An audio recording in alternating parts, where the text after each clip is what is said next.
اعوذ باللہ من الشیطان الرجیم بسم اللہ الرحمن الرحیم وَلَقَدْ ذَرَأْنَا لِجَهَنَّمَ كَثِيرًا مِنَ الْجِنِّ وَالْإِنسِ لَهُمْ قُلُوبٌ لَا يَفْقَهُونَ بِهَا وَلَهُمْ أَعْيُنٌ لَا يُبْصِرُونَ بِهَا وَلَهُمْ آذَانٌ لَا يَسْمَعُونَ بِهَا أُولَئِكَ كَالْأَنْعَامِ بَلْ هُمْ أَضَلُّ أُولَئِكَ هُمُ الْغَافِلُونَ۔ اور بلا شبہ یقیناً ہم نے جنوں اور انسانوں میں سے اکثر کو دوزخ کے لیے پیدا کیا ہے۔ ان کے لیے دل ہیں جن سے وہ سمجھتے نہیں، اور ان کے لیے آنکھیں ہیں جس سے وہ دیکھتے نہیں، اور ان کے لیے کان ہیں جن سے وہ سنتے نہیں۔ یہ لوگ جانوروں جیسے ہیں، بلکہ ان سے بھی زیادہ گمراہ ہیں۔ یہی لوگ غافل ہیں۔ آج ہم سورۃ الاعراف کی آیت نمبر 179 کی تلاوت کی، اس کا ترجمہ ہم نے سنا۔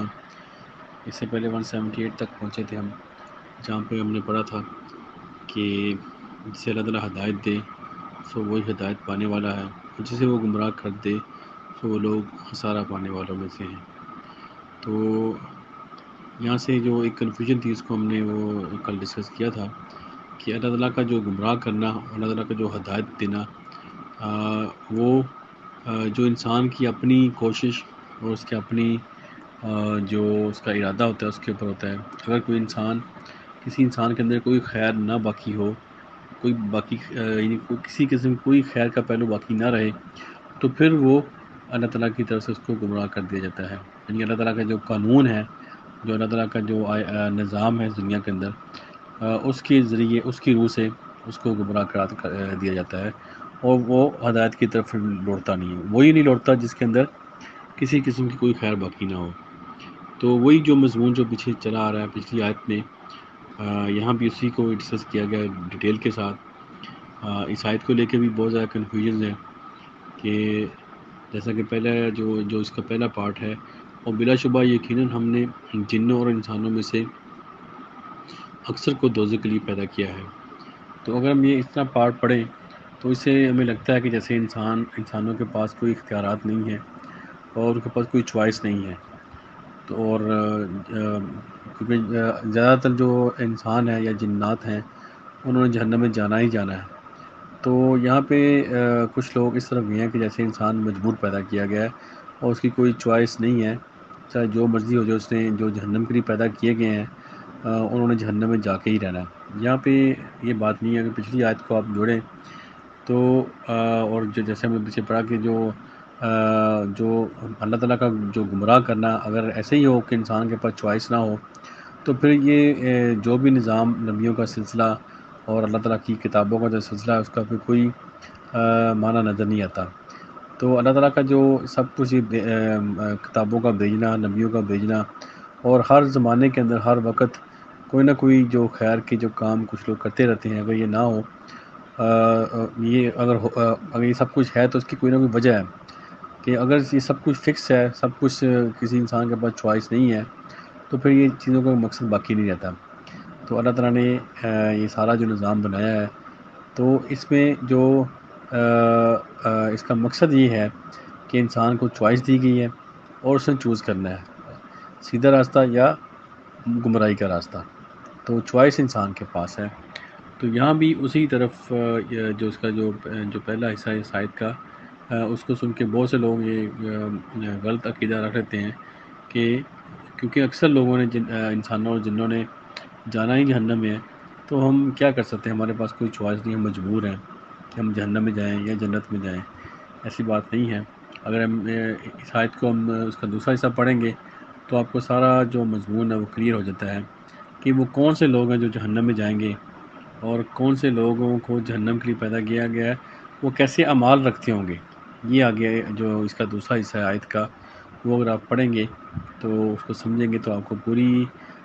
جو چیپٹر ہے، جو پورا جو اس کا جو کنسیپٹ ہے، وہ آپ کو سمجھ آ جائے گا کہ اصل میں یہ جو لوگ ہیں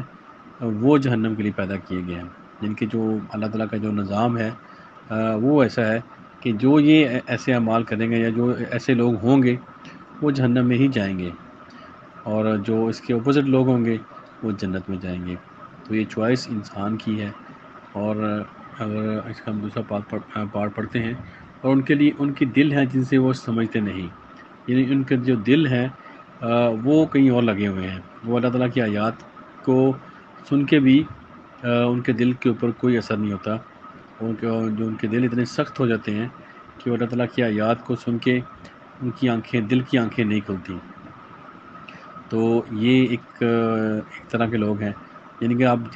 جو بھی ان کو دکھا دیں، جیسے بھی اگزامپل ان کے سامنے رکھ دیں، کتنی بھی اللہ تعالیٰ کی آیات ان کے سامنے کھول کر بیان کر دیں، لیکن ان کے دل کے اوپر تالا لگ جاتا ہے، اسٹیمپ لگ جاتی ہے، وہ اللہ تعالیٰ کی طرف سے نہیں لگائی جاتی، بلکہ ان کے اعمال ایسے ہوتے ہیں کہ جن کی وجہ سے وہ ان کے دل بند ہو جاتے ہیں، سخت ہو جاتے ہیں، اور وہ عقل سے کام نہیں لیتے، اللہ تعالیٰ کی آیات کے اوپر غور و فکر نہیں کرتے، اور ان کے دل ہے جس سے وہ سمجھتے نہیں، اور ان کے لیے آنکھیں ہیں جس سے وہ دیکھتے نہیں۔ ظاہر تو ہم یہ ہر کوئی آنکھوں سے دیکھ رہا ہوتا ہے، لیکن یہ کون سی آنکھوں کا اللہ تعالیٰ نے یہاں پہ ذکر کیا ہے، وہ یہ ہے، وہ دل کی آنکھیں ہیں، جو ہماری روح کی آنکھیں ہیں، جو کہ اچھائی اور برائی کی پہچان کرتی ہیں، وہ آنکھیں ہماری بند ہو جاتی ہیں، اور وہ آنکھوں کا یہاں پہ ذکر کیا جا رہا ہے۔ اصل میں یہ جو ظاہری آنکھوں سے تو ہم سب کچھ دیکھتے ہیں، لیکن جو حق کو اور باطل کو پہچاننے والی آنکھیں ہماری بند ہو جاتی ہیں، یہاں پہ وہ آنکھوں کا ذکر کیا گیا ہے۔ اللہ تعالیٰ کہہ رہے ہیں ان کی آنکھیں ہیں لیکن وہ دیکھتے نہیں ہیں، تو یہ دل کی آنکھوں کا جہاں پہ ذکر کیا جا رہا ہے، جو ہماری روح کی آنکھیں ہیں، اور ان کے لیے کان ہے جس سے وہ سنتے نہیں۔ تو یہاں پہ جو کان ہمارے یہ ہیں، جو ظاہری کان ہے، ان کا ذکر نہیں کیا جا رہا، ان کانوں سے تو جو کافر تھے یا جو مشرک تھے یا جو منافق تھے، وہ سب لوگ ان کانوں سے سنتے تھے، لیکن یہاں پہ ذکر کیا جا رہا ہے کہ ان کے جو کان ہیں لیکن ان سے وہ سنتے نہیں ہیں۔ تو یہ کون سے کانوں کا ذکر کیا جا رہا ہے کہ ان کے جو کان ہیں حق اور باطل کے درمیان پہچان نہیں کر پاتے، اور وہ گمراہی میں گر جاتے ہیں۔ تو یہاں پہ جو کانوں کا ذکر کیا جا رہا ہے وہ ہمارے اندر کے جو کان ہیں، جو دل کے جو کان ہیں، جو ہماری روح کے جو کان ہیں، ان کا ذکر کیا جا رہا ہے،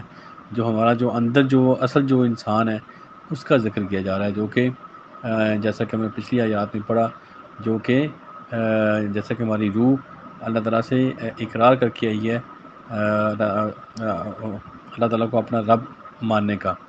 تو یہ جو کان ہے، وہ اصل میں کان جو ہمارے جو ظاہری کان ہیں وہ تو سنتے ہیں،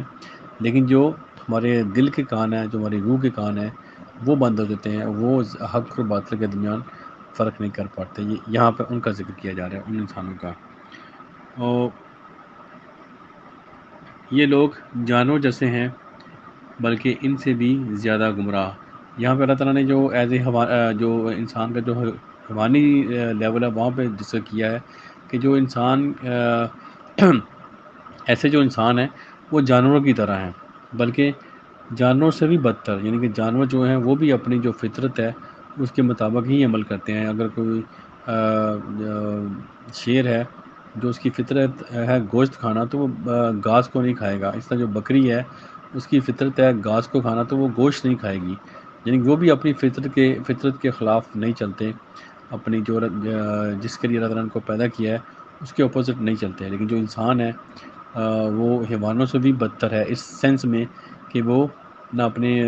دل کو استعمال کرتے ہیں، نہ اپنے آنکھوں کو استعمال کرتے ہیں، نہ اپنے کانوں کو استعمال کرتے ہیں، یعنی کہ حق کو بالکل نہیں پہچانتے۔ یہاں پہ اللہ تعالیٰ فرما رہے ہیں کہ وہ انسان ایسے انسان حیوان ہے بلکہ حیوانوں سے بھی بدتر ہیں، نعوذ باللہ۔ یہ بہت ہی ایک ہماری کہہ لیں کہ بدبختی ہے اگر ہم انسانیت کے لیول پر نہ پہنچیں، اگر ہم انسان نہ بن سکیں، اور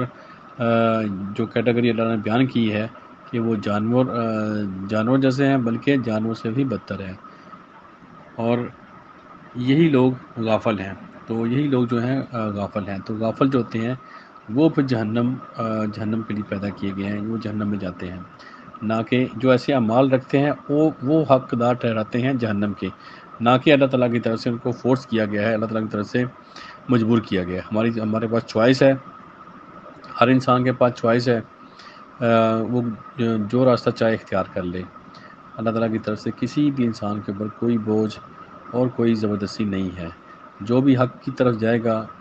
اس کی ذات کو ہی فائدہ ہے، اور جو بھی انسان برائی کی طرف جائے گا اس کا نقصان اسی کو ہے، اور جو برائی ہے وہ جہنم میں لے کے جاتی ہے۔ اس آیت کا مجھے جو سمجھ آئی وہ یہ ہے کہ جو بھی ہم اعمال کرتے ہیں اس کی بیس پر ہی ہم جہنم یا جنت کے حقدار ٹھہراتے ہیں، نہ کہ ہمیں مجبور کیا گیا ہے۔ اللہ تعالیٰ ہم سب کو عمل کی توفیق دے، اور دعائیں پوری دنیا میں جہاں جہاں کوئی بھی انسان پریشان ہے اللہ تعالیٰ ان کی پریشانی دور کرے، اور جو بیمار ہے اللہ تعالیٰ ان کو شفا دے، اور جو اس دنیا سے فوت ہو چکے ہیں اللہ تعالیٰ ان کی مغفرت کرے۔ آمین۔ صدق اللہ العظیم۔ جزاک اللہ خیر۔